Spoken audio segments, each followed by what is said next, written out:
Piensas que creas universos paralelos, universos diferentes un poco por rechazo al que vives, a lo que se vive, a lo que se siente día a día? Calquera forma de expresión artística, pero no meu caso a literatura, creo que é un vehículo, unha fórmula maravillosa para poder poñer o foco en cuestións que son tabú ou das que se non se fala é como se non existisen. E isto enlaza co que ti me acabas de dicir.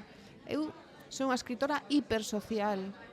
Escriba o que escriba, ao final sempre estou poñendo o acento, sempre estou poñendo foco sobre cuestións que son dolorosas, sempre falo de violencia, sempre falo de nenas e nenos raros, que son marxinados.